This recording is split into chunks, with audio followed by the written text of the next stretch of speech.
Hola mi querido suscriptor, siéntate y pon atención porque durante una noche cualquiera, un grupo de pandilleros irrumpen en una licorería creyendo que será un atraco fácil. Solo hay dos personas y son unos ancianos. Sin embargo, uno de ellos tiene tantos años como experiencia en el ejército. Los ladrones pasan de ser los agresores a las víctimas, tratando de defenderse como pueden, excepto que no pueden.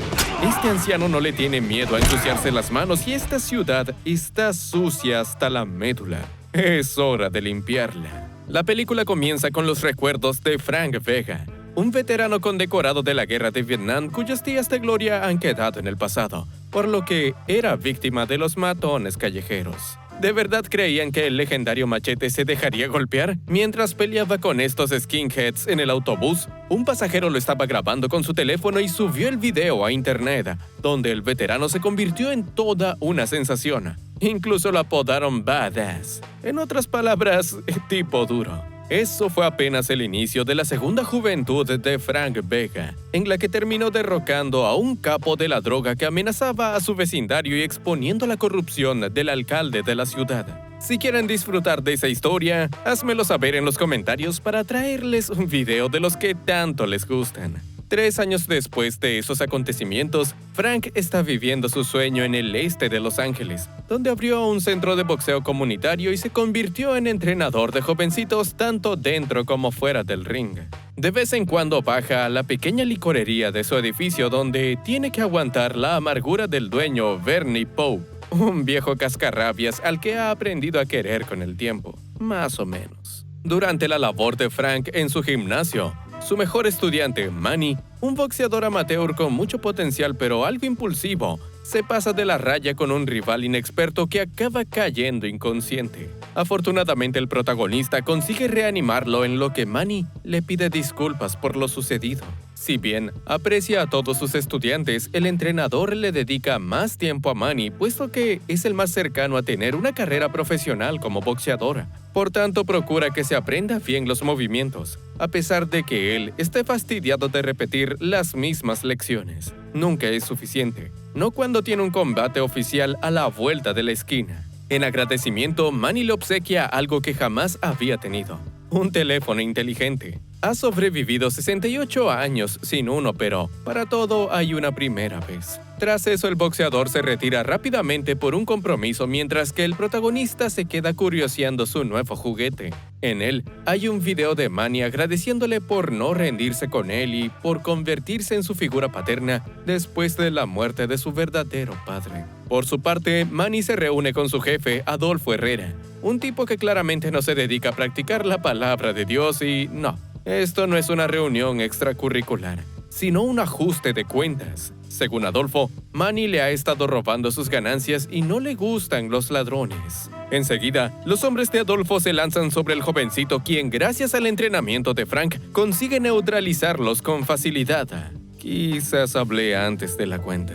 Al rato, el protagonista recibe la visita de Malark, un amigo policía que no le trajo buenas noticias. Con el corazón roto, Frank asiste al funeral de su querido Manny, donde conoce a su madre Rosaria y a su pequeña hermana Julia. Ante la tristeza de la niña, el veterano accede a jugar con ellas a las Barbies con la intención de levantarle el ánimo. Conmovida, Rosaria reconoce que es la primera vez que su hija sonríe desde la muerte de Manny. Hablando de él, va directo al grano con Frank y le pide que encuentre a los asesinos de su hijo. El veterano duda al principio, argumentando que la policía se está haciendo a cargo del caso, aunque ella sabe que no se están esforzando lo suficiente. Sabe del pasado de Frank Vega y lo bien que se le da tomar justicia por mano propia. Con estos recuerdos martilleando su mente, el veterano regresa a su edificio y pasa por la licorería de Bernie, el cual acaba de tener un episodio de agorafobia por solo ver la calle. Muy amablemente, Frank le ofrece ayuda con su condición, pero el anciano responde como siempre, a las patadas. Justo entonces, un grupo de delincuentes irrumpe en la tienda y los amenaza a punta de pistola. No saben a quién se están enfrentando. Y ahora sí lo tienen claro. El veterano no solo les da una paliza, sino que se las arregla para que se hieran entre ellos al estilo del maestro Miyagi. Una vez sin moros en la costa, Bernie abandona la seguridad de su caja, afirmando que no necesitaba la ayuda de su vecino. Sí, Claro. A la llegada de la policía, Frank le pregunta a Malark si ha averiguado algo sobre los asesinos de Manny. Si bien no tiene detalles claros sobre ellos, el oficial está seguro de que fue un asunto relacionado con drogas, puesto que Manny llevaba 300 pastillas ilegales encima. Por más que le duele escucharlo al entrenador, su mejor estudiante era un dealer. Furioso, el veterano regaña a sus estudiantes al día siguiente, dejándoles claro que no tolerará que fabriquen, vendan o consuman droga, ya sea en su gimnasio o fuera de él. Dicho eso, interroga personalmente a Tucson, el compañero más cercano a Manny que debería saber algo al respecto a su oficio secreto. O al menos eso creía el veterano, porque el jovencito afirma que nunca supo nada de eso. Aún con dudas, Frank opta por seguirlo en secreto a su salida del gimnasio. ¿Acoso? Tal vez. Pero funciona, ya que lo pilla con las manos en la masa. O debería decir, con las manos repletas de pastillas. Ante la furia de su entrenador, Tucson confiesa que Manny llevaba unos meses vendiendo droga únicamente para mantener a su familia. De hecho, estaba a punto de dejarlo debido a su debut profesional en el boxeo. Siguiendo las indicaciones de Tucson, el protagonista irrumpe en el refugio de sus proveedores de droga y empieza a repartir golpes por doquiera. En cuanto acaba con ellos, incinera todas las pastillas del laboratorio y les advierte que no vuelvan a acercarse a Tucson. Si deciden desobedecerlo, los matará. No tengan duda de ello. Cambiando de escenario, nos vamos a un evento elegante en el consulado argentino donde se encuentra presente Adolfo. ¿Cómo es que un traficante está ahí? Bueno, su padre, Leandro, es un diplomático argentino que aprovecha su poder político para mover su imperio de drogas en la ciudad. ¿Cómo no la están representando siempre? Al escuchar sobre la mercancía destruida, Leandro le echa la culpa de todo a su hijo y le exige encontrar al responsable cuanto antes. De vuelta con Frank, este se emborracha en su hogar viendo el video de Manny, lo último que le queda de él. Al quedarse sin alcohol, trata de entrar a la licorería de Bernie, pero no recibe respuesta. Normal considerando la hora. Sin otra opción, el veterano sale a la calle en busca de otra licorería. En el camino, se topa con unos matones a los que ve como poca cosa hasta que ellos se atribuyen el asesinato de Manny. Si bien ganas de destrozarlos no le faltan, Frank es presa fácil por su borrachera y ellos no piensan dejarlo ir. Alguien decidió superar su fobia justo a tiempo. Malherido, el protagonista le señala que no necesitaba su ayuda. Todo se devuelve en esta vida. A punta de puñaladas, el veterano consigue hacer hablar a uno de los matones, quien confiesa que Adolfo Herrera ordenó la ejecución de Manny, mas no sabe el paradero del traficante. De vuelta en el departamento de Frank, Bernie se abre por primera vez sobre su pasado, revelando que en su juventud era un talentoso jugador de hockey de las ligas menores cuyo sueño era ser el primer afroamericano en jugar en la Liga Nacional de Hockey. Pero se vio obligado a retirarse antes de tiempo debido a una lesión provocada por unos rivales racistas. Ahora en su vejez ha desarrollado una rara enfermedad hepática y no puede ser incluido en una lista de donantes debido a su edad, lo que le da 6 meses de vida como máximo. Más vale que haga algo bueno con el poco tiempo que le queda. Sabia decisión. Con la misión de encontrar a Adolfo, ambos parten en la vieja camioneta de Bernie, o al menos hacen el intento porque el pobre cacharro no puede arrancar de tantos años de abandono. Es así como los dos acaban en un autobús público, compartiendo asiento con los simples mortales. Una vez en su destino, Frank piensa sorprender a los distribuidores de droga de antes, aunque ya habían abandonado el lugar por completo. Por tanto, el veterano acude a su amiga Carmen, una oficial de policía que se niega a arriesgar su trabajo por él. No obstante, cambia de parecer cuando Frank le recuerda lo importante que Manny era para él y lo mucho que su familia necesita justicia. Finalmente, ella le permite echarle un vistazo a las pertenencias de Manny en la sala de evidencia. Mediante el teléfono del difunto descubren que él tenía acordado verse en la universidad local con un tal Hammer, su proveedora. Y así es como un par de vejestorios se meten en una fiesta de jovencitos en la que obviamente no estaban invitados. Tampoco es como que les importara. Gracias a sus tácticas de persuasión, es decir, tortura, ambos entran en el dormitorio de Hammer, quien estaba ocupado con una chica... bueno, ya no. Mientras Bernie le tira fichas a la muchacha, Frank se encarga de Hammer y le pregunta por el paradero de Adolfo. A falta de respuestas, no le queda de otra que recurrir a medidas drásticas. Harto del dolor y también de la humillación pública, Hammer confiesa que Adolfo tiene una casa en la playa de Malibú.